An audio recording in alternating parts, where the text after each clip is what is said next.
सेवक के साथ समृत सतगुरु का वरद हस्त सदैव रहता है।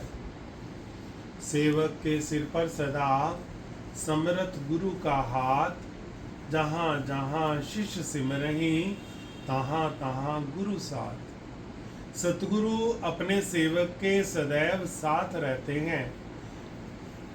मतलब जब सेवक याद करता है तो फिर वो अपना आशीर्वाद बख्शते हैं। क्यों? क्योंकि सेवक का याद करना बड़ा जरूरी है। कहते हैं ना, याद है आबाद है, जो भूल गया सो बर्बाद है। जो याद रखता है वही आबाद रहता है। और सेवक को सदा श्वास श्वास में अपने सतगुरु की याद बनी रहती है और अपने सतगुरु का ध्यान बना रहता है। अपने भगत का मतलब क्या है? भगत का मतलब कोई ये नहीं कि कोई विशेष कर्म करना है। भगत का मतलब ये नहीं कि कोई विशेष वस्त्र धारण करने हैं। भगत का मतलब ये है कि हम कहीं भी रहें, कैसे भी रहें, किसी भी सिचुएशन में रहें, अपने मालिक को याद रखें, अपने परमात्मा को याद रखें, अपने परमात्मा का सिमरन करते रहें, अपने परमात्मा की याद करते रहें। जब परमात्मा की याद करेंगे तो दुख होगा तो वो हल्का हो जाएगा, तो सुख होगा तो वो कई गुना बढ़ जाएगा। क्यों?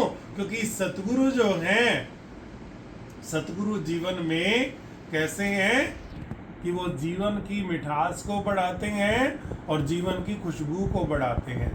वर्णन आता है, श्री गुरु नानक देव महाराज जी ने मुल्तान में कृपा फरमाई और मुल्तान के बाहर श्री गुरु नानक देव महाराज जी भाई बाले और भाई मर्दाने सहित विराजमान हुए। जब मुल्तान वालों को पता लगा कि श्री गुरु नानक देव महाराज जी आए हैं, तो मुल्तान के पीरों ने एक डोंगा दूध का भर के श्री गुरु नानक देव महाराज जी के पास भेजा। वो सेवक जो था, मुर्शिद के पास मुरीद जो था, वो बर्तन लाया और कहने लगा, हजूर आपके लिए मुल्तान के पीरों ने ये भेजा है। श्री गुरु नानक देव महाराज जी क्या करते हैं, वहीं से एक मिश्री का दाना और एक चमेली का फूल उठाकर उस डोंगे में, पात्र में रख देते हैं और वापस कर देते हैं, प्रणाम कर देते हैं। तो भाई मर्दाना जी कहते हैं कि सच्चे पातशाह, आप तो फकीर हैं, आपको तो ना भूख लगती है ना प्यास लगती है, आप तो फकीर हैं। डोंगा दूध का आया था, हमें ही दे देते, हम पी लेते, हमारा काम बन जाता, हमारी भूख मिट जाती।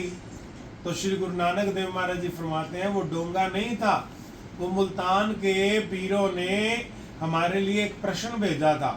कहते प्रश्न? ना वो कुछ बोला, ना आप कुछ बोले, ना उसने कुछ कहा, ना आपने कुछ फरमाया। कहते फिर आपने उत्तर दे दिया? श्री गुरु नानक देव महाराज जी फरमाते हैं कि उसने जो प्रश्न किया, हमने उत्तर दे दिया। तो भाई बालाजी विनती करते हैं कि महाराज जी कृपा करो, बताओ क्या प्रश्न था, क्या उत्तर था। तो श्री गुरु नानक देव महाराज जी फरमाते हैं कि मुल्तान के पीरों ने ये मैसेज भेजा कि जैसे ये बर्तन जो है वो दूध से भरा है, इस बर्तन में एक बूंद दूध की गुंजाइश नहीं है, अगर थोड़ा सा भी दूध डालेंगे तो वो बाहर गिरेगा। जैसे ये बर्तन दूध से भरा है, ऐसे ही हमारा मुल्तान जो है वो पीरों फकीरों से भरा है, इसमें आपकी कोई गुंजाइश नहीं है। कहते महाराज जी फिर आपने क्या जवाब दिया? कहते हमने डाली एक मिश्री की डली और एक चमेली का फूल, कि जैसे ये मिश्री की डली से आपके दूध की मिठास बढ़ जाएगी, चमेली के फूल से आपके दूध की खुशबू बढ़ जाएगी, इसी प्रकार अगर हम मुल्तान में आएंगे तो आपके मुल्तान की मिठास और खुशबू दोनों बढ़ जाएंगे।